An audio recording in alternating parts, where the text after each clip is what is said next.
It's been with great difficulty that I've narrowed today's stage down to 3 clips that I'm going to use to run you through some of the key moments of today's stage.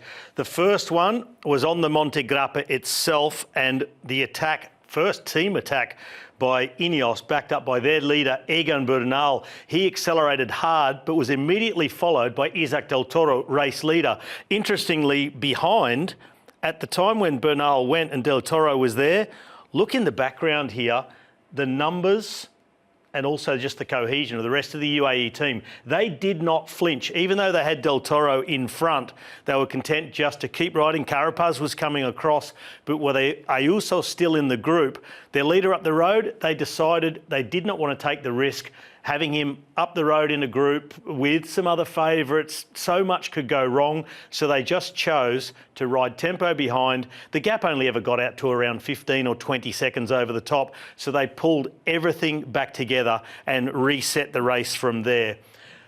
Now, this is later on in the group of favourites. This is on the final climb of the day, the Dory, and Richard Carapaz. He'd followed the move of Bernal on the Monte Grappa. Now it was his time to go on the attack on the final climb of the day, and his move was so strong, it was fracturing the group. Del Toro, first to react, yet again in the wheel of Carapaz. Ayuso and Bernal were there as well, Caruso, Tiberi, but importantly, Primoz Roglic was caught wanting. He was dropped and the gap was opening quickly to the former winner of the Giro D'Italia. This was red alert for Red Bull, and they would not make their way back. At the end of the day, he would give up a minute and a half to the group of favourites and tumble to 10th overall. Now, let's look at for what for me was the finest moment of the day. A group of 10 riders went clear in the valley after the Monte Grappa, including Carlos Verona, and he went on the attack solo with just over 40 kilometres to go. They lost their team leader for GC and Giulio Ciccone yesterday. The team has bounced back, and in a big way. Verona, normally a man who's riding for others, sacrificing his own chances for the good of the team, he was out in search of his first big Grand Tour victory of his now 14-year career in the World Tour.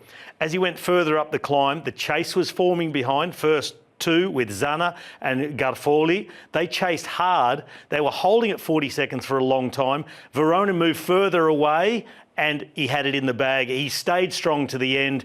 And for Verona, this is such a huge moment to get a victory in the Giro D'Italia. My Verona. That just went through my head all afternoon. I had to get it out. He gets the win, and that for me is the most wholesome moment of this Giro so far, a domestique who gets his day.